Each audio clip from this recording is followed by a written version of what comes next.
بقیت اللہ فی الارضین روحی وارواح العالمین لتراب مقدمہ الفدا واللعنۃ الدائمۃ علی اعدائہم اجمعین من الآن الی قیام یوم الدین.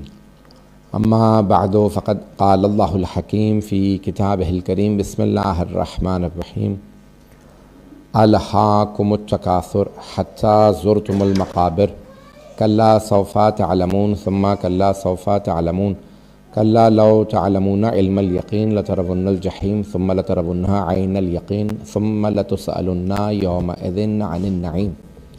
صدق اللہ العلی العظیم. صلوات.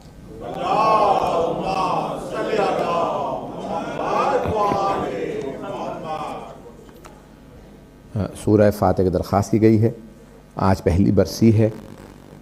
سید مرحوم سید ممتاز حسین بخاری صاحب اور اسی طرح اسی خانوادے کے دیگر مرحومین کے لیے، حاضرین کے مرحومین کے لیے سید نظر حسین، سید اقبال حسین، سید محمد اکبر اور سید کوثر حسین کے لیے. الفاتحہ.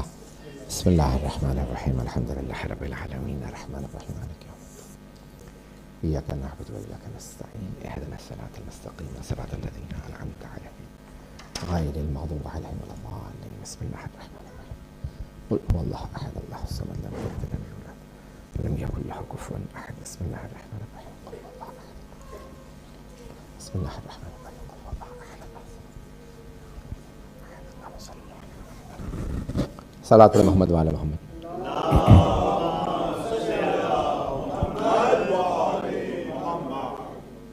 سورہ تکاثر یہ سال ثواب کی مجلس ہے، برسی کی مجلس ہے. غور فرمائیں گے. میں نے ایک تقابل پیش کرنا ہے آپ کے سامنے. قرآن کریم نے کثرت، اردو میں ہم لفظ کثرت، ابنڈنس، کسی بھی چیز کی زیادتی ہونا، زیادہ ہونا، اسے عربی کا لفظ ہے کثرت اردو میں استعمال کرتے ہیں، لیکن عربی میں قرآن میں اللہ نے یہ لفظ 2 مرتبہ استعمال کیا ہے. تکاثر، وہی کثرت سے تکاثر. اللہ نے سورہ تکاثر یعنی سورہ کا نام بھی رکھا تکاثر، اور سورہ حدید میں بھی یہ لفظ آیا ہے تکاثر. یہ ایک لفظ ہے، اس کو ذہن میں رکھیے گا. اس کی مجھے تھوڑی تفسیر پیش کرنا ہے آپ کی خدمت میں. تو اب 2 کانسیپٹ میں آپ کے سامنے قرآن کریم کے پیش کرنا چاہ رہا ہوں. آپ نے 2 سورہ کو الگ الگ سنا ہوگا، میں دونوں کو ساتھ میں ملا کے پیش کرنا چاہ رہا ہوں کہ سننا پسند فرمائیں. ابنڈنس انگلش میں کہتے ہیں، کثرت، زیادتی، وافر ہونا، فراوان ہونا، کسی بھی چیز کا بہت زیادہ ہونا، اسے کہتے ہیں کثرت، تکاثر. بعض اوقات انسان کے پاس کسی چیز کی کثرت ہو، زیادتی ہو، تو وہ برائی میں شمار ہوتا ہے، بعض اوقات اچھائی میں شمار ہوتا ہے. ایک مرتبہ وہی چیز خیر ہوتی ہے اور ایک مرتبہ وہی چیز شر بن جاتی ہے. دولت کسی کے پاس خیر ہے. سارا مجمع رہے گا میرے ساتھ. تو عزیزان گرامی اب یہ تھوڑی سی توجہ کر لیجیے گا. میں اس میں نئے زاویے سے پیش کرنے کی کوشش کر رہا ہوں آپ کی خدمت میں. شاید جو میرے بزرگ بیٹھے ہیں اس میں اگر غور کریں گے شاید ایک نئے زاویے سے. تو الحاکم التکاثر کو بھی آپ نے سنا ہوگا، لیکن دوبارہ سن لیجیے. الحاکم التکاثر، ہلاک کر دیا تمہیں کثرت نے، ہلاک کر دیا تمہیں کثرت نے. حتی زرتم المقابر، یہاں تک کہ تم قبروں کی زیارت کے لیے جاؤ. کلا سوف تعلمون ثم کلا سوف تعلمون، ان قریب تم جان جاؤ گے. پھر اللہ کہتا ہے پھر ان قریب تم جان جاؤ گے. موت جتنی بھی دور ہو اللہ کہہ رہا ہے جلد جان جاؤ گے. آخرت دور کی بات ہے، مرتے ہی پہچان جاؤ گے تم غلط تھے، اللہ صحیح تھا. جگہ جگہ قرآن نے ایک لفظ استعمال کیا ہے، یؤمنون. میری بہنیں بھی سن رہی ہیں، میری بیٹیاں بھی انشاءاللہ اگر غور کریں گے. میں اردو میں پڑھ رہا ہوں، انگریزی والی اگر خواتین تھک گئی ہیں تو وہ فرسٹ فلور پہ جا کے باتیں کر لیں. باقی اگر جو اردو سمجھ لیتی ہیں تو پھر وہ تھوڑی سی دیر کے لیے مجھے سن لیں، بعد میں گھر جا کے باتیں کر لیجیے گا. ٹیلی فون تو آج کل فری ہیں. تو میری بہنوں کو انشاءاللہ آواز آ رہی ہے، یعنی وہاں آواز جا رہی ہے. ان کی آواز تو کافی صاف آ رہی ہے یہاں.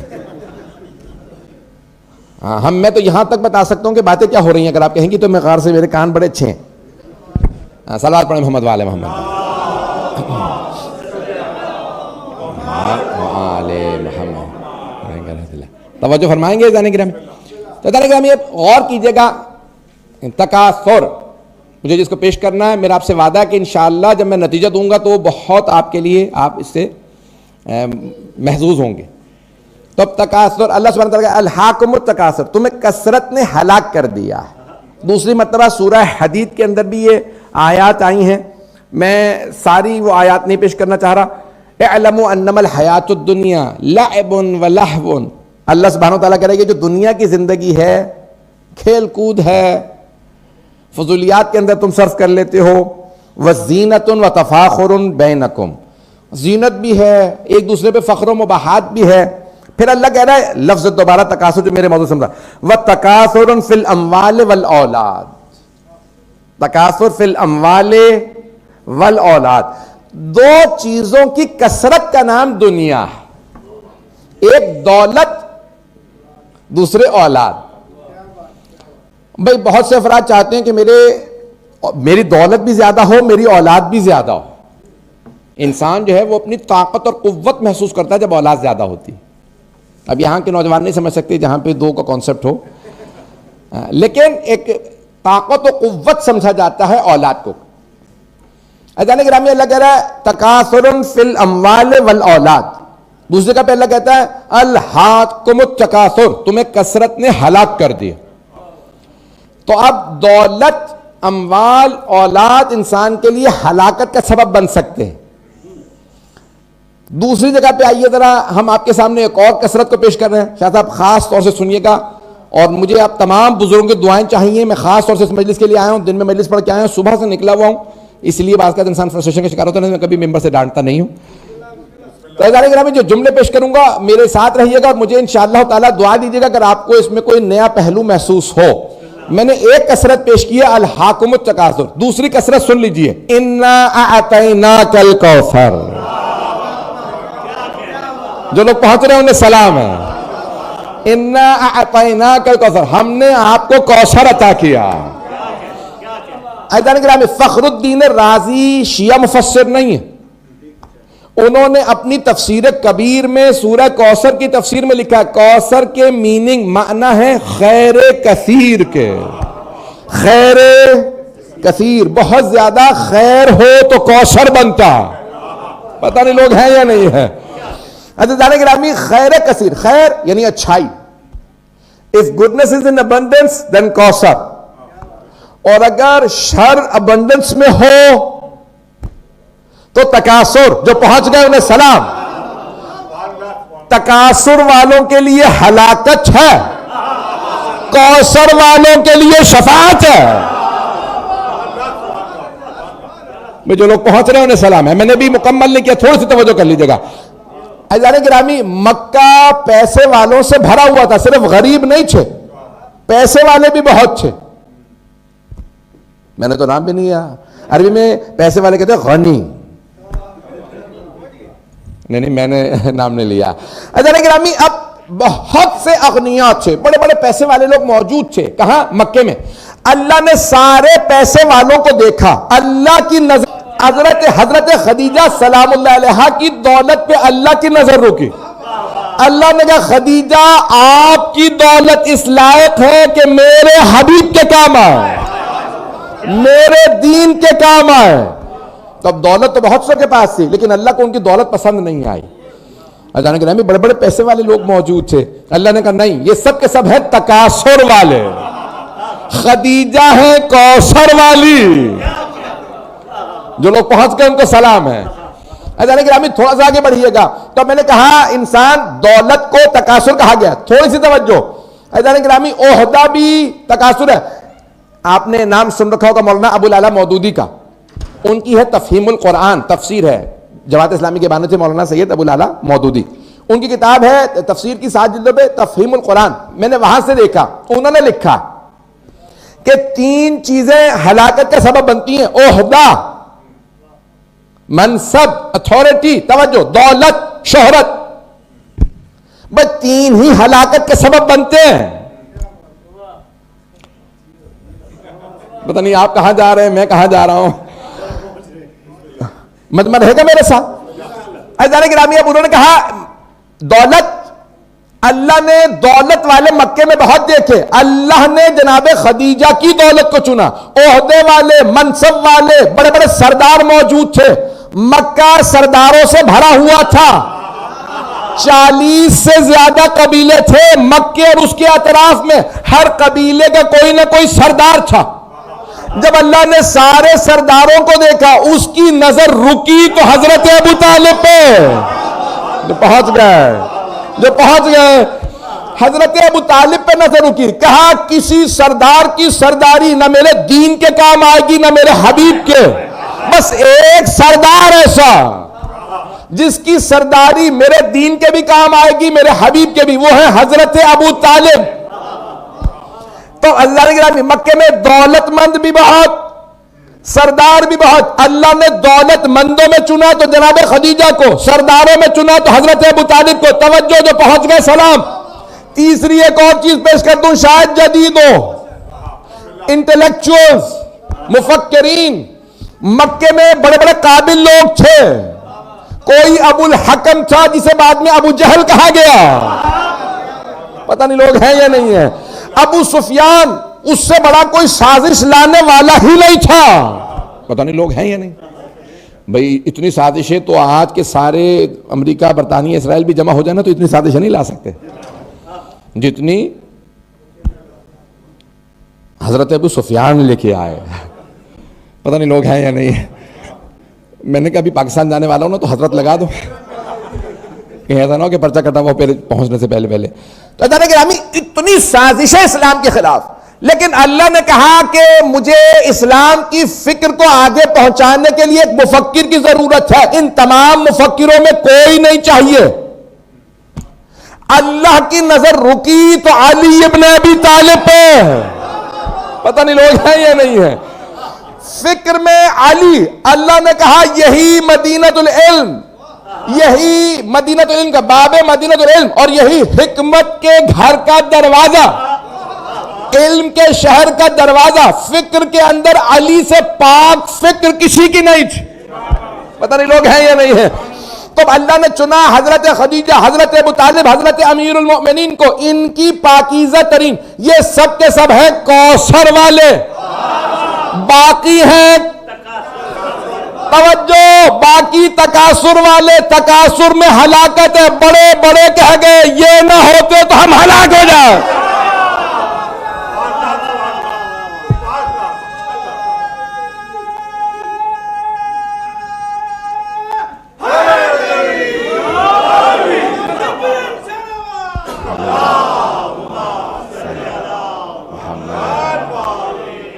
توجہ فرما رہے ہیں عزیزان گرامی، یہ کوثر اور تکاثر کا ایک تقابل میں نے پیش کیا، دونوں کثرتیں ہیں، میں بہت تیزی سے آگے بڑھ رہا ہوں۔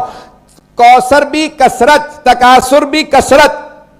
اب اگر آپ نے خود اپنے میں دیکھنا ہے، توجہ، آپ کے پاس اگر دولت ہے، عہدہ ہے، شہرت ہے، کبھی کوئی اتھارٹی ہے، آپ خود اپنا امتحان لے لیجئے۔ اگر آپ کی دولت آپ کو اہل بیت سے قریب کر دے تو کوثر والی، اور اگر دولت محمد و آل محمد سے دور لے جائے تو تکاثر۔ پتہ نہیں لوگ ہیں یا نہیں ہیں۔ سلامت رہا۔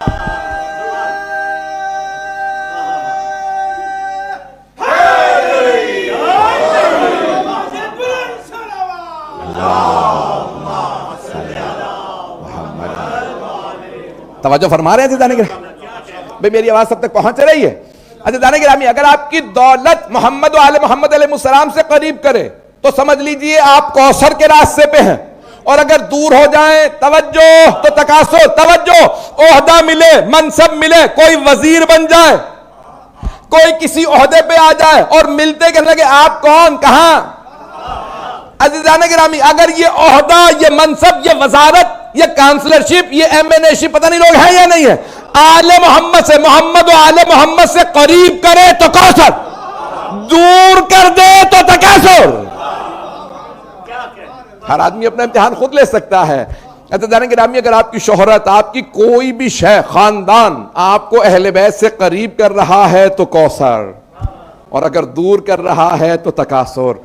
اچھا اب اگر بہت سے لوگ خاموش ہو گئے, اگر کوئی محسوس کرے کہ میں تو تکاثر میں پڑا ہوا ہوں, خسارے میں پڑا ہوں, کثرت ہے دولت کی لیکن مجھے میری دولت دین سے, محمد و آل محمد سے قریب نہیں کر رہی, قرآن سے قریب نہیں کر رہی, دور کر رہی ہے, تو میں تکاثر میں ہوں, تو پریشانی کی بات نہیں ہے, ابھی زندہ ہے. دروازے مرنے کے بعد بند ہوں گے. نہیں, سارے مجمع نہیں بول رہا. عزیزان گرامی, جب تک آپ زندہ ہیں تو آپ کے پاس یہ گنجائش باقی ہے کہ آپ توبہ کر کے آ سکتے ہیں.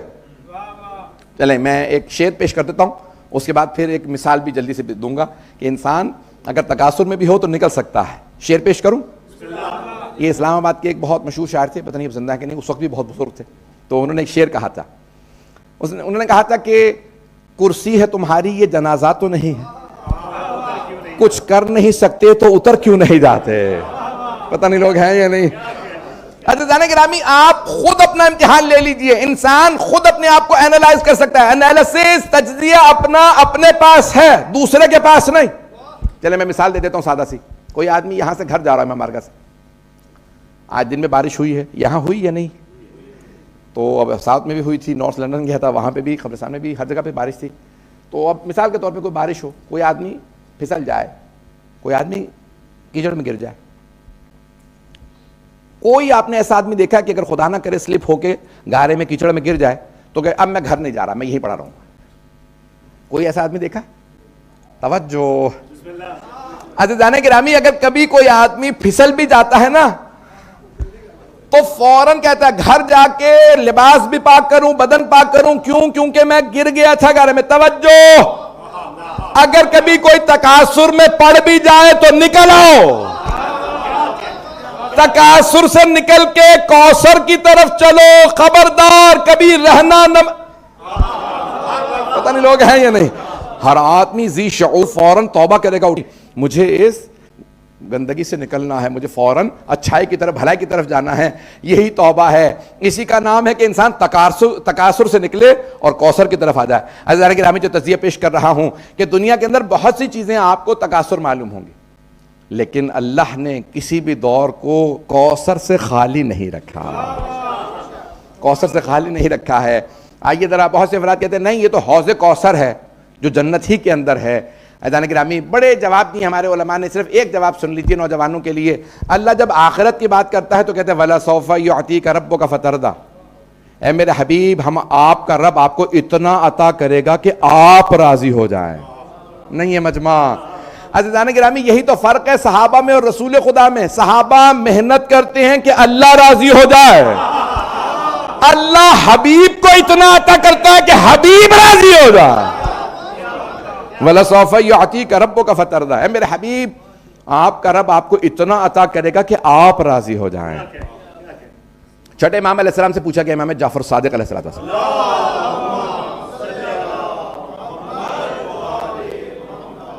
مولا اس آیت کا مفہوم کیا ہے, تفسیر کیا ہے کہ اللہ اپنے حبیب کو راضی کرے گا؟ کہا اللہ حق شفاعت عطا کرے گا. جب تک رسول خدا نہ فرمائیں کہ میں راضی اس گنہگار, پروردگارہ یہ گنہگار بھی میرا, یہ بھی میرا, یہ بھی میرا, جب تک سب کی شفاعت نہ کر لیں کہ پروردگارہ ان سب کو لے کے جاؤں گا, اللہ کہے گا جس پہ آپ راضی آپ کا رب راضی, جسے چاہیں آپ لے جائیں. جب شخص رسول خدا خود نہ کہے کہ سب کی شفاعت پہ میرا, پروردگارہ یہ تھا گنہگار میرا تھا, جب وہ سب پہ, تو اللہ کہے گا اے میرے حبیب جب تک آپ راضی نہ ہو حق شفاعت کھلا ہے. پتہ نہیں میری بات پہنچ رہی ہے نہیں پہنچ رہی. لیکن سورہ کوثر میں کیا ہے؟ ماضی کا صیغہ ہے. سورہ ضحیٰ میں کیا فرمایا؟ وَلَسَوْفَ يُعْطِيكَ رَبُّكَ فَتَرْضَىٰ, آپ کا رب آپ کو عطا کرے گا کہ آپ راضی ہو جائیں. سورہ کوثر میں کہتے ہیں اِنَّا أَعْطَيْنَاكَ, ہم نے آپ کو کوثر عطا کر دیا. اس کا مطلب ہے دنیا میں تلاش کرو کوثر کون ہے. پتہ نہیں لوگ ہیں یا نہیں ہیں. ماضی کا صیغہ عطا کر دیا, دنیا میں کوثر. چلیں ایک اور جواب علامہ طباطبائی نے جواب دیا کہ کوثر کون ہو سکتا ہے. میں شیعہ نظریے سے بات نہیں کر رہا. علامہ طباطبائی سید محمد حسین طباطبائی کا جواب سن لیجیے المیزان میں. کہتے ہیں کوثر کو سمجھنے کے لیے پورا سورہ پڑھو. بسم اللہ الرحمن الرحیم, انا اعطیناک الکوثر فصل لربک وانحر انا شانئک هو الابتر. اے میرے حبیب ہم نے آپ کو کوثر عطا کیا، وہ جو آپ کا دشمن ہے نا وہی ابتر ہے۔ اب پتہ چلا کوثر ابتر کے مقابلے میں ہے۔ جو لوگ توجہ فرما رہے ہیں جانے کے نام، اللہ مطلب کہتے ہیں ابتر سمجھ لو، کوثر خود سمجھ میں آ جائے گا۔ اب مجھے تو اپنی آواز اب آئی ہے مائک سے، اس کا مطلب ہے کہ لیڈیز بالکل صحیح باتیں کر رہی تھیں۔ جانے کے نامی یہ کوثر سمجھا رہا ہے، ابتر کو دیکھ لو، کوثر خود سمجھ میں آئے۔ اے میرے حبیب وہ جو آپ کے دشمن آپ کو ابتر کہتے تھے وہ ابتر۔ توجہ، بعض اوقات بیٹی ایک ہوتی ہے لیکن اللہ کہتا ہے یہ ایک ہی خیر کثیر ہے۔ پتہ نہیں لوگ ہیں یا نہیں؟ نہیں ایسے نہیں آگے بڑھوں گا۔ عزیزان گرامی، اللہ نے جناب ابراہیم علیہ السلام سے متعلق جب گفتگو قرآن آنا امتن قانتا، ابراہیم اکیلا امت تھا، ایک ابراہیم، لیکن اللہ کہہ رہا ہے ابراہیم امت ہے، ایک ابراہیم امت ہے، ایک فاطمہ کوثر ہے، ایک سیدۃ النساء العالمین خیر کثیر ہے۔ اللہ سبحانہ و تعالیٰ نے ان کی پوری نسل کو رسول خدا کے لیے کہہ دیا کہ آپ کے دشمن اب تو رہیں گے، اسی ایک فاطمہ سے ایسی آپ کو نسل عطا کروں گا کہ آپ پوری دنیا کے اندر کوئی پھر ایسا نہیں ہوگا کہ جہاں پہ یہ نہ کہا جائے کہ پوری دنیا کا کوئی خطہ نہیں ہوگا جہاں جناب سرور کائنات کی نسل موجود نہ ہو۔ تفصیل کا وقت نہیں ہے عزیزان گرامی، میں نے ایک تقابل پیش کیا ہے، تھوڑی سی اگر زحمت اور دوں تو چلتے رہیے گا میرے ساتھ۔ الحاکم التکاثر حتی زرتم المقابر کلا سوف تعلمون ثم کلا سوف تعلمون۔ میں نے ایک جملہ عرض کیا تھا، جگہ جگہ قرآن میں ہے یؤمنون بالغیب، غیب پہ ایمان رکھتے ہیں، یؤمنون بما انزل الیک وما انزل من قبلک، جو آپ پہ نازل ہوا اس پہ بھی ایمان رکھتے ہیں، جو آپ سے پہلے نازل ہوا اس پہ بھی ایمان رکھتے ہیں۔ ہر جگہ اللہ فرماتا ہے ایمان رکھتے ہیں، توجہ سارے مجمع کی توجہ ہو، لیکن جب آخرت کی بات آتی ہے تو اللہ فرماتا ہے وبالآخرۃ ہم یوقنون، یؤمنون نہیں، توجہ ہر جگہ اللہ کہتا ہے اللہ پہ ایمان، غیب پہ ایمان، فرشتوں پہ ایمان، جو کچھ پیغمبر اسلام پہ نازل ہوا اس پہ ایمان، توجہ سب چیزوں پہ ایمان کافی، لیکن آخرت پہ یقین ضروری ہے۔ ایمان کے آخری درجے کا نام یقین ہے، جہاں شک نہ ہو۔ ابھی بھی مجمع شاہد نہیں ہے، اللہ کو ہر آدمی مانے نہ مانے، موت کو سب مانتے ہیں۔ ہر آدمی کہتا ہے جو زندہ ہے وہ موت کی تکلیف سہے گا، دنیا کے اندر جو بھی آیا، تو اس لیے موت کو سب مانتے ہیں۔ اللہ کہہ رہا وبالآخرۃ ہم یوقنون۔ ایک ایتھیس ملحد، عربی میں ملحد یا زندیق کہتے ہیں نا، کہ ایتھیس تھا، آیا مولا امیر علیہ السلام کے پاس کہ یا علی آپ اتنا وقت ضائع کر رہے ہیں، عبادتیں کر رہے ہیں، یتیموں کو کھانے کھلا رہے ہیں، پوری پوری رات آپ تہجد پڑھتے رہتے ہیں، عبادتیں کرتے ہیں، مسکینوں میں خیرات کر رہے ہیں، خدا تو ہے نہیں، تو یہ آپ کا تو وقت ضائع ہو رہا ہے۔ مولانا نے کہا اچھا ایک لحظے کے لیے میں تیری بات مان لیتا ہوں، خدا نہیں ہے، کیا ہوگا مرنے کے بعد ہم دونوں کا؟ کہا کچھ نہیں، خدا ہے ہی نہیں تو ہوگا کیا؟ مولانا نے کہا چلو ٹھیک ہے، اب ذرا ایک لحظے کے لیے میری مان لے۔ نہیں ہے سارا مجمع۔ مولانا نے فرمایا ایک لحظے کے لیے میں نے تیری بات مانی نا، کچھ بھی نہیں ہوگا، کیوں؟ کیونکہ خدا ہے ہی نہیں، میں عبادتیں کر رہا ہوں، تو گناہ کر رہا۔ توجہ، مولانا فرماتے ہیں اگر خدا نہیں ہے تو آخرت میں کچھ نہیں ہوگا، نہ تجھے سزا نہ مجھے جزا۔ اب ایک لحظے کے لیے میری مان لے، خدا ہے، بتا اب کیا ہوگا؟ کچھ دیر خاموش رہا، پھر کہا یا علی آپ کے تو مقامات اور ہوں گے، میں پتہ نہیں کہاں ہوں گا۔ عزیزان گرامی، مولا نے کہا آخرت کا نتیجہ ایسا ہے کہ اگر تیرا دل نہ بھی مانے تو مان لے خدا ہے۔ جو کانسیکوینسز ہیں، جو نتائج ہیں، وہ اتنے پیچیدہ ہیں، اتنا سخت عذاب ہے تیرے لیے کہ تو یہی سوچ کے خدا کو مان لے، پتہ نہیں لوگ ہیں یا نہیں ہیں۔ عزیزان گرامی، مولا امیر علیہ السلام نے کہا صرف یہ سوچ کے اللہ کو مان لے، آخرت کو مان لے کہ اگر خدا ہوا تو تیرا کیا ہوگا۔ اس نے کہا یا علی یہ جو آپ نے بات کہی ہے نا، میں ہل گیا ہوں کہ اگر خدا ہوا تو پھر میرا کیا ہوگا، کہ آپ نے تو اتنی نیکیاں کی ہیں، میں تو اتنے عرصے سے گناہ کرتا چلا۔ عزیزان گرامی، کون کہتا ہے تلوار سے اسلام پھیلا ہے؟ عقل و دلیل سے اسلام پھیلا ہے۔ یہ اہل بیت محمد علیہ السلام نے جو دلیلیں پیش کی ہیں، ایمان لے آیا. کس بات پہ؟ کہ اگر خدا ہوا. عزیزان گرامی میں ایک سادہ سی مثال دے رہا ہوں, یہ ہمارے علماء نے بہت بڑی مثال دی, سننا پسند فرمائے تو میں پیش کر رہا ہوں. ہم یہاں پہ مثال کے طور پہ 100-150 لیڈیز کا مجھے نہیں اندازہ کتنے, چلیں اتنے ہی لگا لیں تو 250-300-400 لوگ موجود ہیں یہاں امام بارگاہ میں. ایک چھوٹا سا بچہ باہر سے دوڑتا ہوا آتا ہے. بھئی باہر جو ہے وہ آئی ڈونٹ نو کیا آگ لگ گئی. کوئی بچہ کہے گا بھئی, کچھ لوگ کہیں گے بچہ ہے اس کی کیا سننی. اتنے میں ایک اور بچہ آ کے کہے باہر آگ لگ گئی, انتظامیہ کہے جا کے دیکھو تو صحیح دوسرا بچہ آیا. اتنے میں تیسرا بچہ آ جائے باہر آگ لگ گئی ہے, اب سب کہیں گے دیکھو تیسرا بچہ آ گیا ہے. اتنے میں چوتھا بچہ آ جائے, پانچواں.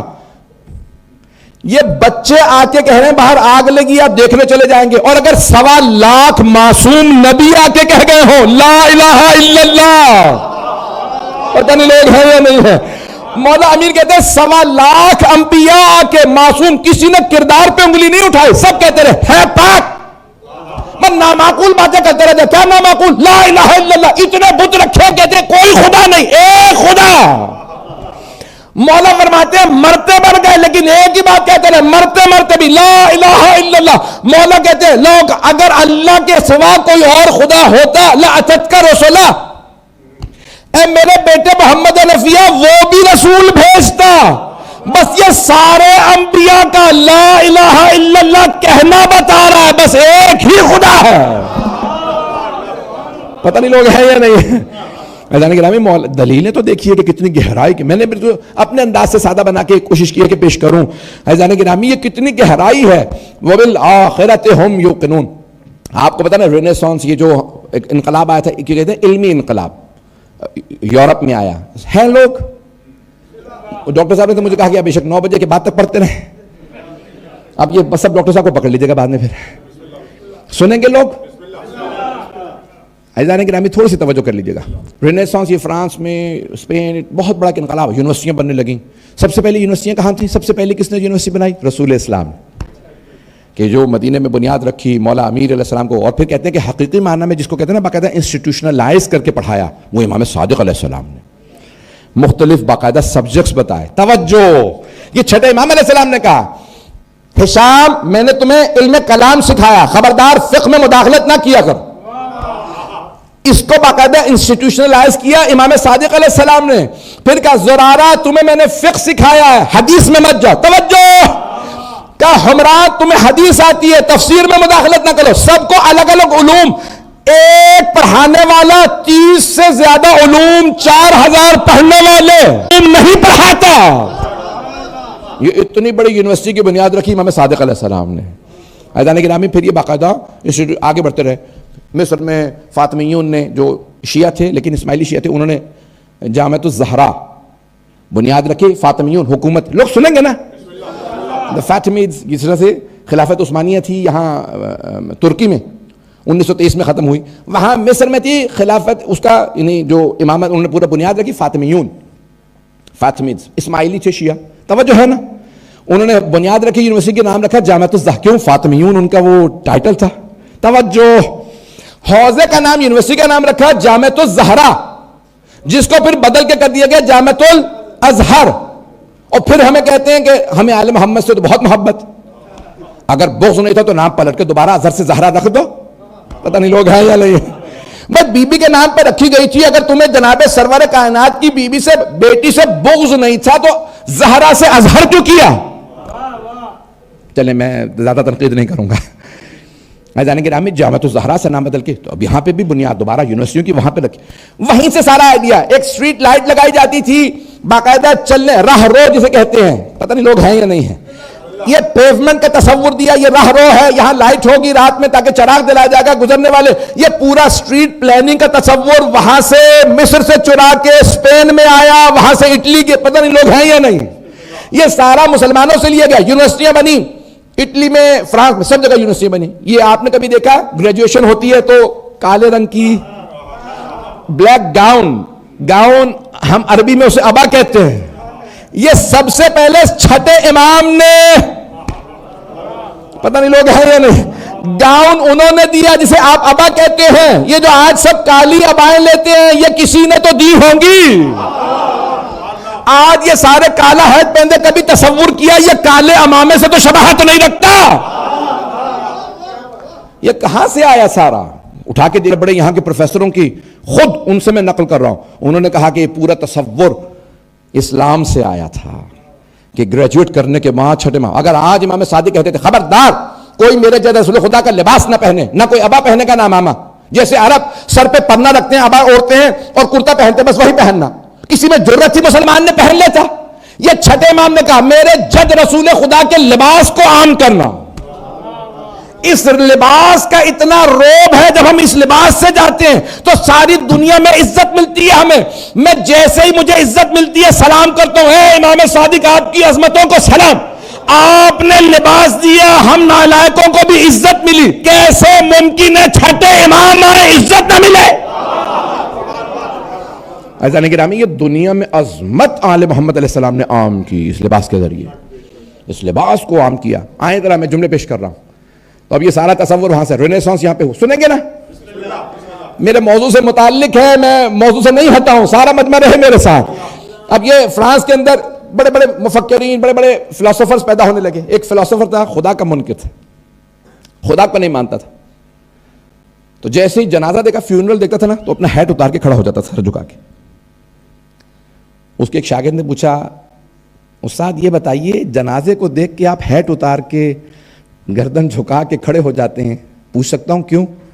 کہا میں خدا کو نہیں مانتا، لیکن جب جنازہ دیکھتا ہوں تو مجھے اندر سے آواز آتی ہے کیسے ممکن ہے مرنے کے بعد سب ختم ہو جائے، کوئی نہ کوئی خدا ہے۔ کہا میں خدا کو نہیں مانتا، لیکن موت مجھے خدا کو ماننے پہ مجبور کرتی ہے۔ پتہ نہیں لوگ ہیں یا نہیں ہیں؟ عزیزان گرامی، اگر لوگ موت کے فلسفے کو سمجھ جاتے تو کوئی دنیا میں منکر خدا نہ ہوتا۔ یا ائمہ علیہ السلام نے کہا موت ہی کو سامنے رکھ لو، بڑے بڑے افراد کمپٹیشن میں لگے ہیں، انہیں موت بھولی ہوئی ہے، وہ سمجھتے ہیں کون حساب کتاب لے گا، کون مواخذہ کرے گا، کون۔ عزیزان گرامی، یہ الہاکم التکاثر حتی زرتم المقابر کلا سوف تعلمون ثم کلا سوف تعلمون کلا لو تعلمون علم۔ اگر تارا کر رہے ہوتے، کچھ لوگ تو پہنچ گئے، باقی لوگ پریشان ہو گئے۔ عزیزان گرامی، اللہ کہہ رہا ہے اگر تم علم یقین رکھتے ہوتے تو تم جہنم کا نظارہ کر لیتے۔ توجہ، جو علم یقین رکھے وہ جہنم کا نظارہ کر لے، اور وہ جو علم یقین عطا کرنے آئے ہیں جب وہ بتائیں کہ جنت و دوزخ ہے تو بہت سے لوگ کیسے ہو سکتا ہے، انہیں بیٹھے ہوئے یہاں پہ نظر آ رہی تھی۔ پتہ نہیں لوگ ہیں یا نہیں ہیں، پتہ نہیں مجمع ہے میرے ساتھ یا نہیں ہے۔ عزیزان گرامی، جب محمد و آل محمد علیہ السلام بتائے نا کہ الجنت والنار مخلوقان، جنت و دوزخ خلقت اللہ خلق کر چکا ہے، بنا چکا ہے، they've been created۔ ایسا نہیں ہے کہ تصوری، بہت سے لوگوں نے خوابی ہے، پتہ نہیں لوگ ہیں یا نہیں ہیں، حقیقی ہے، جنت حقیقی ہے حقیقت میں۔ عزیزان گرامی، تفصیل میں نہیں جا رہا ہوں، تو اب یہ چلیں بس میں مکمل کروں مضمون کو اپنے، میں بہت سے کیا کروں، کوشش کر رہا ہوں سمیٹوں، مکمل زیادہ نہ پھیلا دوں موضوع کو کہ پھر میرے لیے مکمل کرنا مشکل ہو جائے۔ یہ آج کی مجلس جو ہے یہ ہمارے برادران جن خانوادے کی طرف سے ہے، خاص طور سے ان کی فرمائش پہ میں حاضر ہوں۔ یقین میں نے بے انتہا خستہ ہوں، صبح سے نکلا ہوا ہوں مجلس پڑھ کے۔ ہمارے ہاں یہ لندن میں اللہ نہ کرے کبھی فٹ بال میچ ہو، لیکن ویکنڈز ہی پہ ہوتے ہیں، اور پھر بھگتنا ہم جیسے لوگوں کو پڑتا ہے، کیونکہ بہت سے لوگ تو وہ تو چھٹی کے لیے نکلے ہوئے ہوتے ہیں، انہیں نہیں پتا کہ کوئی بیچارہ بھی ایسے مجلس پڑھنے بھی جا رہا ہوگا۔ عزیزان گرامی، جو مطالب پیش کروں ذرا قبول کر لیجیے گا۔ لَتَرَوُنَّ الْجَحِیمَ ثُمَّ لَتَرَوُنَّهَا عَیْنَ الْیَقِین، کچھ ہے علم یقین کی منزل پہ، کچھ ہے عین الیقین۔ عین کہتے ہیں آنکھ کو۔ توجہ، کچھ لوگ صرف علم نہیں رکھتے، علم میرے ذہن میں ہے، عین جنہوں نے دیکھ لیا، جو لوگ پہنچ گئے انہیں سلام، سارا مجمع نہیں ہے۔ کچھ لوگوں کو پتہ ہے کوئی یقین کی منزل ہے، کچھ یقین کی منزل پہ پہنچ بھی جاتے ہیں، کچھ دیکھ رہے ہوتے ہیں۔ یہ علی ابن ابی طالب کے جملے ہیں، لو کشف الغطاء لمزددت یقینا، اگر سارے حجابات ہٹا بھی دیے جائیں تو مجھ علی کے یقین میں اضافہ نہیں ہوگا۔ جو حجابات کے پار دیکھ لے اسے علی کہتے ہیں۔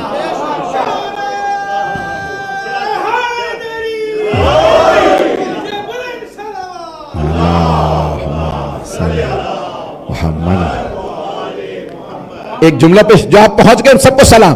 میرے تمام بھائیوں بزرگوں کو سلام. عزیزان گرامی, جس محمد کے علی کا یہ عالم ہے, سوچیں اس علی کے محمد کا کمال کیا ہوگا. پتہ نہیں لوگ ہیں یا نہیں ہیں.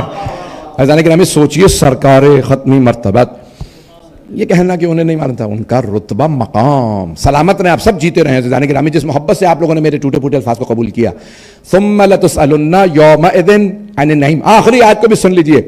ثم, اب میں جانتا ہوں یہاں پہ بہت سے افراد عربی ادبیات, لٹریچر, گرامر, سنٹیکس پڑھے ہوئے بیٹھے ہیں. جملے کو سن لیجئے, ثم لتسألن یومئذ عن النعیم, پھر سوال کیا جائے گا تم سب سے. توجہ, لام تاکید, تسألون نہیں کہا اللہ نے. قبلہ کعبہ موجود ہے جو خود استاد ہیں, توجہ, بڑے بڑوں کو پڑھا رکھا ہے, سارے مجمع کی توجہ رہے. شاید ایک جدید نقطہ میری تھوڑی سی محنت آپ کی خدمت میں پیش کر رہا ہوں. اللہ نے نہیں کہا تسألون, تم سے سوال کیا جائے گا. لتسألن, لام تاکید, پھر صرف ایک تاکید نہیں, نون تاکید, لتسألن, ضرور ضرور سوال کیا جائے گا. اس کا مطلب ہے کوئی بہت ہی ضروری سوال ہے. توجہ, سارے بندے کی توجہ. اللہ کہہ رہا ہے اس دن تم سب سے ضرور ضرور سوال کیا جائے. ثم لتسألن یومئذ, اس دن یعنی قیامت کے دن. شیعہ سنی سب نے لکھا یومئذ یعنی قیامت کے. ثم لتسألن یومئذ عن النعیم, نعمت نہیں کہا, سب سے بڑی نعمت کا سوال کیا جائے گا ضرور ضرور. تفسیر شافی میں ہے, مجمع البیان میں ہے کہ امام صادق سے پوچھا گیا, مولا یہ کس چیز کا ضرور ضرور سوال ہوگا. مولا نے فرمایا لوگ کیا کہتے ہیں, کس چیز کا سوال ہوگا. کہ مولا لوگ کہتے ہیں اللہ قیامت کے دن کھانے پینے کا ضرور سوال کرے گا. مولا نے فرمایا کہ اگر کوئی سخی کھانا کھلا کے دروازے پہ کھڑا ہو جائے اور پھر کہے جانے سے پہلے ذرا بتاؤ کیا کیا کھایا. پتہ نہیں لوگ ہیں یا نہیں ہیں. میری بات پہنچی. چھٹے امام علیہ السلام, دیکھیں کتنی عظمت ہے امام علیہ السلام, اللہ کی عظمت کو بیان کرنے کے لیے کتنی بڑی مثال دی ہے. امام نے فرمایا کہ روز کوئی آدمی سخی, عام آدمی نہیں, سخی, توجہ, سخی آدمی کھانا کھلا کے دروازے پہ کھڑا ہو جائے, بتاؤ کیا کیا کھایا میرے گھر میں, کتنی روٹیاں کھائیں, کتنی چاول کی پلیٹیں کھائیں, کتنی. پلٹ کے اس نے کہا کم مولا آپ اسے سخی کیوں کہہ رہے ہیں, یہ تو عام آدمی بھی کھانا کھلا کے کبھی حساب نہیں مانگتا. توجہ, عام آدمی بھی کھانا کھلا کے حساب کتاب نہیں مانگتا, اور اگر سخی ہو, جنرس ہو اور اس کے بعد حساب مانگے, کیسے ممکن ہے. امام نے کہا اور وہ جو سخاوت عطا کرنے والا ہے, جس نے سب کو سخی بنایا, وہ کھانے پینے کا حساب مانگے گا. کہ مولا پھر یہ ضرور ضرور سوال کس چیز کا ہوگا. کہ یہ ہم اہل بیت کی ولایت کا.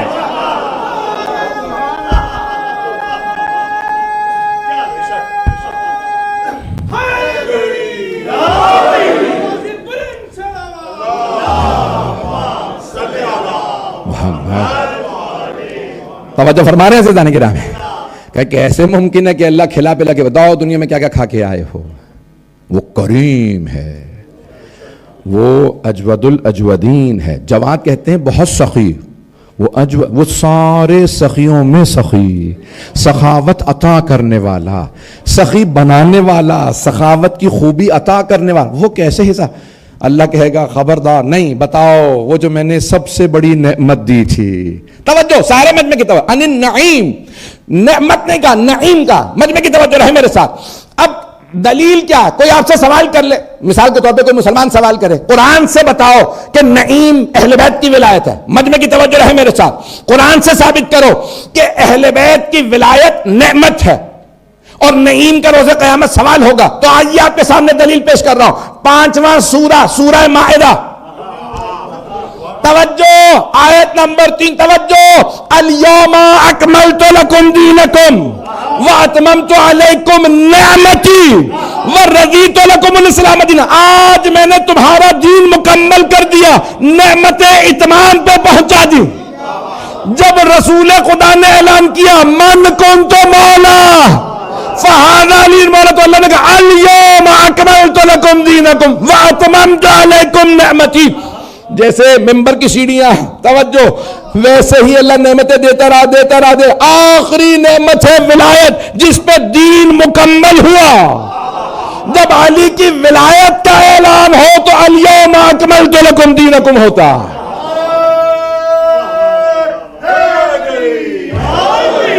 وَأَتْمَمْتُ عَلَيْكُمْ نِعْمَتِي، نعمتیں اتمام پہ پہنچ گئیں.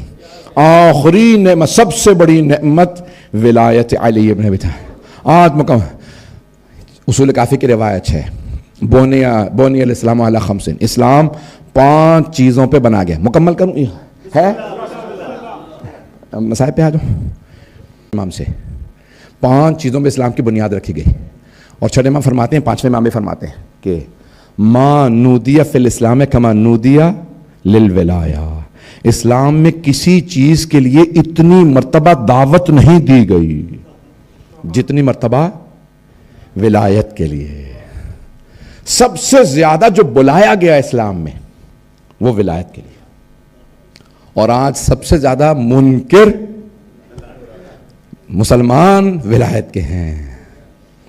پتہ نہیں میرے جملے پہنچے یا نہیں پہنچے. عزیزان گرامی، مسلمان توحید کو مانتے ہیں، رسول خدا کو مانتے ہیں، قرآن کو مانتے ہیں، قیامت کو مانتے ہیں، نماز کو مانتے ہیں، روزے کو مانتے ہیں، حج کو مانتے ہیں، زکوٰۃ کو مانتے ہیں، خمس کو بھی مانتے ہیں، توجہ جہاد کو بھی مانتے ہیں. ایسے ایسے مجاہد ہیں کہ اپنوں کو قتل کر کے مجاہد بن جاتے ہیں. گلے کاٹ کے کہتے ہیں میں مجاہد ہوں، مسجدوں میں بم پھاڑ کے کہتے ہیں میں مجاہد ہوں. ایسے ایسے مجاہد کے کافر دیکھ کے کہیں اگر یہی جہاد ہے تو ہم سب سے بڑے کافر. عزیزان گرامی، اتنا جہاد اسلام کے نام پہ کیا گیا، امر بالمعروف کے منکر نہیں، تب ساری چیزوں کو ماننے والے ہیں، لیکن جو چیز حلق سے نیچے نہیں اترتی وہ ولایت ہے. اور اگر کسی کو عکس دکھا دیجیے کہ بھی آپ نہیں مانتے، میں کچھ نہیں کہوں گا. یہاں زیادہ تر پاکستانی بیٹھے، سبھی پاکستانی ہیں، بھئی آپ لوگوں سے بہتر کون سمجھ سکتا ہے. عزیزان گرامی، یہ کتنی بڑی آزمائش ہے. اللہ کریم ہے. میں آخری جملے پیش کر رہا ہوں، اسی پہ تمام. اب کیونکہ سبھی پاکستانی ہیں، پاکستان میں بھی امتحانات ہو رہے ہیں. آپ نے دیکھا کہ جب پرچہ ہوتا ہے، پاکستان میں کہتے ہیں پرچہ ہو رہے ہیں، پرچے ہو رہے ہیں. ویسے تو پرچہ کٹوانے والا بھی ہوتا ہے، اس سے اللہ بچائے، جو بھگتے ہوئے ہیں بس اللہ ہو رہے ہیں. تو پرچے کہتے پرچے، آج کل ایگزامس ہو رہے ہیں. ایگزام تو کیا ہوتا ہے، اس میں پرچہ آؤٹ ہو گیا، ایگزام کوشچن پیپر آؤٹ ہو گیا، اس کا مطلب سب کو مل گیا، تو کہتے ہیں کینسل، نیا پرچہ بنے گا. کیوں؟ کیونکہ ایگزام پیپر آؤٹ ہو گیا. توجہ، کیوں دنیا کے اندر کہتے ہیں پرچہ آؤٹ ہو گیا، ہر آدمی فوراً یاد کر کے سوال پڑھے گا ہی نہیں، فوراً جواب لکھ دے گا. اللہ اتنا کریم ہے، اس نے سارے پرچے آؤٹ کر دیے. اور پھر کہتا ہے جو پاس وہ سیدھا جنت میں. پتہ نہیں لوگ ہیں یا نہیں. اور پھر اللہ کہتا ہے اکثرہم لا یعقلون، اکثریت عقل والے نہیں ہیں. پرچے آؤٹ ہیں، کیا سوال ہوگا؟ من ربک. پھر بھی لوگ کہہ لیں گے، مثال کے طور پہ، کہ میری ہوائے نفس میرا خدا تھی، میری دولت میرا خدا تھی، یہ سب چیزیں انسان کے لیے خدا بن جائیں گی. من نبیوں کا، کس نبی کو مانتے ہو؟ کہنا چاہے گا محمد صلی اللہ علیہ وسلم نبی ہے، محمد صلی اللہ علیہ وسلم میرے نبی ہیں. منہ سے نکلے گا کارل مارکس، منہ روکے گا یہ کیا ہوا، پھر کوشش کرے گا محمد صلی اللہ علیہ وسلم کہنے کی، لیکن منہ سے جس کا سسٹم مانتے ہو وہ اسی کو نبی مانتے ہو. پتہ نہیں لوگ ہیں یا نہیں. کوئی مارکسزم مان رہا ہے، کوئی کیپٹلزم مان رہا ہے، کوئی کمیونزم مان رہا ہے، کوئی سوشل، جو جس سسٹم کو مان رہا ہے. جب محمد کے نظام کو نہیں مانتے تو محمد کا نام کیسے لوگے؟ آج آپ کہیں گے مولانا نے ساری کسریں ایک ہی دن نکال لی ہیں. اماموں کا جواب کیا ہے؟ علی امامی. آنے والے فرشتوں کو بھی پتا ہے، علی کا نام نہیں لیا تو یہیں پہ گرز اور بھیجا نکال دیں گے، اور انسان مرے گا بھی نہیں. دعائیں مانگے گا مر جاؤں ان کے مارنے سے، لیکن موت نہیں آئے گی، اور جواب بھی صحیح نہیں دے پائے گا. عزیزان گرامی، بہت سے لوگوں کو معلوم ہو چکا ہے علی امامی کہنا ہے قبر کے اندر، لیکن اگر امام مانا ہو تو کہو گے نا. پتہ نہیں لوگ ہیں یا نہیں. دل سے ماننا ضروری ہے، صرف زبان سے نہیں، دل سے مانو. علی میرے امام ہیں. میں نے تمام کیا. آج پہلی برسی ہے. میں دیکھ رہا ہوں کہ ایک ایسے مومن جو سادہ آئیں خدمت کریں, کتنا ایک انسان کے لیے احساس ہوتا ہے نا کہ ہم جب چلے جائیں, مولا کہتے ہیں لوگوں میں ایسے رہو جب چلے جاؤ تو لوگ یاد کریں, اور جب زندہ رہو تو ملنے کے مشتاق رہیں. پھر آ جاؤں, ایسا نہ ہو کہ تم میں سے کوئی مرے تو لوگ کہیں الحمدللہ رب العالمین. آپ نے سنا نا صدام مرا, کیسے, میں نام ہی نہیں لے سکتا بہت کے. تو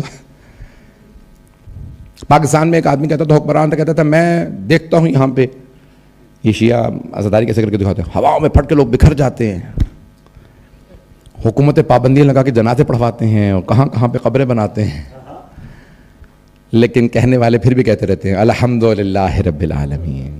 عزیزان گرامی, خبردار, اللہ سے کبھی کوئی نہ لڑے, اللہ کے رسول سے کبھی کوئی نہ لڑے, اللہ کے ولی سے, امام سے کوئی نہ لڑے. یہ بہت مظلوم ہیں. جو ان کے مقابلے میں آتا ہے آخرت بہت دور ہے, دنیا میں ذلیل و خوار ہو کے جاتا ہے. میں آخری جملے ادا کر رہا ہوں, بس یہ 5 سے 7 منٹ مصاحب کی زحمت دوں گا آپ کو, میرے ساتھ رہیے گا عزیزان گرامی. آپ نے دیکھا میں نے ایک بہت بڑے, آپ نے شاید نام سن رکھا ہو, شیخ محمد تقی فلسفی کے نام سے, بہت بڑے خطیب تھے ایران کے. جب علامہ رشید ترابی صاحب کا دور تھا 60s 70s میں, اسی زمانے میں وہ ایران میں بہت مشہور تھے. ان کا ایک جملہ ہے, اسی پہ تمام کرنا چاہتا ہوں, وہی مصائب کا جملہ ہے. وہ 106-7 برس کے تھے جب ان کا انتقال ہوا, بہت بزرگ ہو کے انتقال ہوا تھا, 98 وغیرہ میں, 97 میں, مجھے یاد نہیں ایگزیکٹ سال, لیکن میں ایران میں تھا. تو ان کے انتقال سے پہلے ایک بہت بڑا جرنلسٹ, ایک بہت بڑا صحافی ایران کا ان کے پاس گیا. آقا آپ 60-70 سال ممبر پہ رہیں, اگر ایک جملے میں آپ سمرائز کریں, خلاصہ کریں ممبر کا, کہ آپ نے کیا سمجھا؟ تو انہوں نے فرمایا میں نے اپنی پوری زندگی کا نچوڑ یہ ایک جملے میں پیش کر رہا ہوں, یہ سمجھا ہے کہ اللہ کئی مرتبہ, ہمیشہ نہیں, اللہ کئی مرتبہ اپنے دشمن کو معاف کر دیتا ہے. کیوں؟ ارے مجھ سے لڑ رہا ہے نادان. اللہ کئی مرتبہ اپنے دشمن کو معاف کر دیتا ہے, لیکن اللہ کبھی بھی حسین ابن علی کے دشمن کو معاف نہیں کرتا. اس صحافی نے پوچھا آقا یہ مجھے سمجھ میں نہیں آیا, کیا مطلب؟ یعنی اللہ اپنے دشمن کو لیکن حسین کے دشمن کو معاف نہیں کرتا؟ اللہ نے کہا ہاں. کہا کیوں اللہ حسین کے دشمن کو معاف نہیں کرتا؟ کہا اللہ یہ فرماتا ہے کہ وہ پہلے ہی مظلوم ہے. حسین ابن علی علیہ السلام پہلے ہی مظلوم ہیں, اور خبردار ظلم نہ کرنا, میں کبھی معاف نہیں کروں گا. بھائی میں نے محبتوں کا مرکز ہیں, بس بھائی جناب رسول خدا کی محبتوں کا مرکز. پہلی برسی ہے آج, مجھے صرف رسول خدا اور امام حسین کے کچھ رشتے محبت اور اس رشتے کو پیش کرنا, نانا اور نواسے کا. میں دیکھ رہا ہوں آنکھوں میں آنسو ہیں, میرا آپ سے وعدہ ہے جو آج اگر آنسو بہائے گا رسول خدا کی خوشنودی کا سبب بنے گا. رسول خدا کو اپنے نواسے سے بہت محبت تھی. میں سوچ رہا تھا پہلی برسی ہے کیا پڑھوں, میں نے آپ کے سامنے بہت سے مصائب پڑھے, بہت محبت تھی. آپ جانتے ہیں نا جب رسول خدا تشریف لائے تو فوراً فرمایا یا علی فاطمہ سے کہیں حسین کو میری آغوش میں دے دے. پیغمبر رسول خدا نے جیسی اپنی آغوش میں لیا نا فوراً چومنا شروع کر دیا, بہت زیادہ بوسے دیے, چوما, بار بار چوم رہے ہیں, پیار کر رہے ہیں. ایک ہے ام المومنین, نام ہے حضرت ام سلمہ سلام اللہ رضی اللہ عنہا سلام اللہ علیہا. جناب ام سلمہ آپ جانتے ہیں نا بیوہ تھی, احد میں بیوہ ہوئی, رسول خدا نے ان سے شادی کی. ان کے بچے تھے, جوان بچے تھے, جوان نہیں تھی حضرت ام سلمہ, میری طرف دیکھیے گا. حضرت ام سلمہ کی جب شادی ہوئی نا تو اس وقت بھی ان کے بچے جوان تھے. جب مولا حسین کی ولادت ہوئی نا تو جناب ام سلمہ نے دیکھا رسول خدا بہت زیادہ چومتے ہیں, گلا چومتے ہیں, ہاتھوں کو چومتے ہیں, پیشانی چومتے ہیں, لبوں کو چومتے ہیں, بار بار سینے کو چومتے ہیں. جناب ام سلمہ نے پوچھا یا رسول اللہ اتنا پیار کرتے ہیں آپ حسین سے؟ پیغمبر کے آنسو بہنے لگے. کہا ام سلمہ میرا یہ نواسہ کربلا میں ذبح کر دیا جائے. جناب ام سلمہ رونے لگی. کہا یا رسول اللہ آپ کے نواسے کو کون مارے گا؟ کہا مسلمان کلمہ گو میرا کلمہ پڑھنے والے میرے نواسے کا گلا کاٹ دیں گے. جناب ام سلمہ رونے لگی. اگر دیکھ سکے تو دیکھیے گا, میری بہنیں بہت رو رہی ہیں, میرا آپ سے وعدہ ہے آج جناب سیدہ کو پرسہ دیجیے گا, جو دعا مانگے گی قبول ہوگی. بس سنیے گا جملوں کو, اگر دیکھ سکے تو دیکھیے گا, نہیں تو آنکھیں بند کر کے ذرا مدینے چلیے. مجھے کربلا نہیں پڑھنی آج, مجھے مدینہ پڑھنا ہے. تو اب جناب ام سلمہ نے دیکھا پیغمبر اتنا چومتے ہیں. آئیں جناب سیدہ کے گھر میں, جناب فاطمہ سلام علیہ کی خدمت میں آئیں. کہا بی بی اب آپ کے 2 بیٹے ہو گئے, ایک بیٹے کو آپ پال لیجئے, دونوں چھوٹے ہیں, دوسرے کو میں پال لوں گی. جناب سیدہ نے فرمایا نہیں مادر گرامی کوئی بات نہیں, میں دونوں کو دیکھ لوں گی. جناب ام سلمہ بہانے سے مولا حسین کو لے جاتی ہے. بی بی ابھی آپ چکی پیس رہی ہے, حسین میری گود میں دے دیجئے. کیوں؟ جناب ام سلمہ نے آنکھوں سے دیکھا تھا پیغمبر اتنا چومتے ہیں, کبھی چہرہ چوم رہے ہیں, کبھی پیشانی. پوچھا گیا تھا نا, شیخ جعفر شوشتری کے جملے ہیں, مرحوم آیت اللہ شیخ جعفر, جملے سنیے گا, یہ رسول خدا پیشانی کو کیوں چومتے تھے؟ کہ یہاں پہ پتھر میں لگنا تھا. 3 مہینے کے 4 مہینے کے مولا حسین رسول خدا لبوں کو کیوں چومتے تھے؟ کہ یہاں یزید کی چھڑی میں چلنا تھا. کہ گلے کو کیوں چومتے تھے؟ کہا یہاں شمر کے خنجر میں, شمر کے خنجر کو میں اللہ ہاتھ جوڑ کے معافی مانگوں گا. سن لیجئے گا آخری جملے, بس بھائی 2 سے 4 منٹ کی زحمت. جناب ام سلمہ سے اتنی محبت تھی مولا حسین کو. دیکھیں آپ جب جو رشتہ پیار کرتا ہے نا اس سے پیار ہو جاتا ہے. مولا آئے روضہ رسول پہ, جب رو رہے تھے نا قبر سے لپٹ کے, نانا میں کربلا جا رہا ہوں. جناب ام سلمہ نے سنی, فوراً آئے, بیٹا میرے نواسے کیا بات ہے, اے میرے لال کیا بات ہے, آپ کہاں جا رہے ہیں؟ کہا نانی اماں میں کربلا جا رہا ہوں. ترمذی شریف کے الفاظ ہیں, جناب ام سلمہ نے کہا بیٹا کربلا نہ جائیے گا, میں نے آپ کے نانا سے سنا ہے آپ کا گلا کربلا میں کاٹا جائے گا. کہا نانی اماں میں شہادت ہی کے لیے جا رہا ہوں. کہا بیٹا وہ وقت آ گیا؟ کہا نانی اماں میں کربلا جا رہا ہوں. بس میں ایک مرتبہ ہاتھ جوڑ کے کہہ رہا ہوں, یہ بڑی جناب ام سلمہ کہتی ہے عاشورے کا دن تھا, گرمی بہت زیادہ تھی, دوپہر میں کچھ دیر آرام کے لیے لیٹ گئی. 61 ہجری تھی, اچانک میں نے خواب منہ مبارک بکھرے ہوئے ہیں. میں نے ہاتھ جوڑ کے عرض کی یا رسول اللہ آپ کو کبھی اس حالت میں نہیں دیکھا, یہ چہرے پہ آنسو کیوں بکھرے ہوئے ہیں؟ یا رسول خدا یہ سر میں خاک کیسی؟ جناب ام سلمہ فرماتی ہے, پیغمبر نے رو کے فرمایا ام سلمہ میرا حسین مارا گیا, میں کربلا سے آ رہا ہوں. جناب اٹھی, رسول خدا نے ایک شیشی دی تھی جناب ام سلمہ کو. ام سلمہ جبرائیل نے کربلا کی خاک لا کے دی ہے, جب یہ سرخ ہو جائے سمجھ جانا حسین مارے گئے. جناب ام سلمہ بینائی جا چکی تھی, تلاش کرنے لگی, کسی کنیز سے کہا یہاں پر ایک مرتبہ اسی شیشی کو نکالا, جب دیکھا اس میں خون ابل رہا تھا. کہا یا رسول اللہ آپ کا حسین. الا لعنت اللہ علی القوم الظالمین وَسَيَعْلَمُ الَّذِينَ ظَلَمُوا أَيَّ مُنْقَلِبٍ يَنْقَلِبُونَ. پروردگارا بس بھائی ہاتھوں کو بلند کیجئے گا, آنکھوں میں آنسو ہوتے ہیں نا, دعا رد نہیں ہوتی. آپ جانتے ہیں نا اس وقت غزہ میں بڑے حالات خراب ہیں, فلسطین میں یتیم بچے بچیاں رو رہے ہیں. میں نے ایک کلپ دیکھا ہے جس میں ایک بچی رو رو کے کہہ رہی ہے بال بکھرے ہوئے ہیں, اور رو رو کے کہہ رہی ہے